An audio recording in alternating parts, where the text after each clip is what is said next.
துயூசண்டா என்னன்னு தெரியுமா?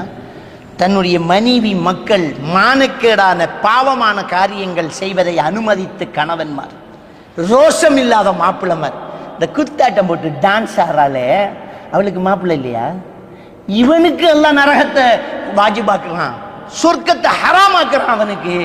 அப்ப இதுல போட்டு பாட்டு வேற, ஒவ்வொருத்தரா வந்து ஒவ்வொரு வரிக்கு என்ன செய்ய மெமிக்ரி பண்றாங்க, அந்த டிக்டாக் செய்யறாங்க, அந்த சினிமா பாட்டுக்கு வாயா செஞ்சுக்கிட்டு டான்ஸ் வேற, அதை வீடியோ எடுத்து இது சோசியல் மீடியாவில் போட்டுக்கிட்டு நீங்க செஞ்சுட்டு போங்க, நாசமா போங்க. நீங்க சோசியல் மீடியாவில் போயிட்டு எங்க ஈமானுக்கு, இஸ்லாத்துக்கு, முஸ்லிம்களுக்கும் அங்க பங்கம் வகிக்கிறீங்க, முஸ்லிம்களை கேவலப்படுத்துறீங்க. நீங்க உங்க பாவத்தை நீங்களே வச்சுக்கோங்க.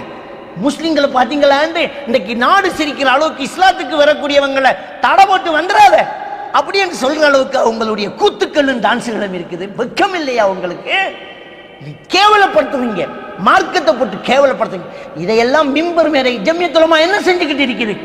எதுக்கெல்லாம் பெரிய மேடை போட்டுக்கிட்டு இதுக்கெல்லாம் தீர்வு காண போறான்னு வர்ற ஜம்மியத்துல் உலமா பார்க்கலையா? அவங்க கண்ணுக்கு இது படலையா? இந்த பள்ளி வாசல்களில் மிம்பர் மேடைகளில் ஏறக்கூடிய உலமாக்கள் இதை பேசுறது இல்லையா? பொதுமக்கள் மட்டுமில்ல, உலமாக்கள், ஆசிரியர்கள், குழு, ஊர் தலைவர்கள் கண்டிப்பா இதை பேசுங்க. இன்னைக்கு இப்படி இருக்குதுன்னா நாளைக்கு எப்படி இருக்கும்?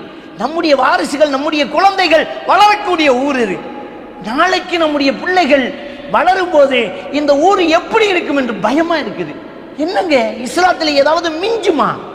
என்ன இருக்குது? இன்னும் என்ன இருக்குது அங்க? அந்நிய கலாச்சாரம் பாரத்துக்கு திராவுட் சோடிச்சிங்க, சீதனை கொடுத்தீங்க, தலையை மூடி சோடிச்சிங்க. இப்ப தலையை மூடவே இல்லையே, திறந்து விட்டுங்க. வல்லாஹி அந்த போட்டோக்களை பார்த்தா சோசியல் மீடியாவுக்குள்ள அனுப்பிட்டு இருக்கிறாங்க. என்ன மௌலை நடக்கும்?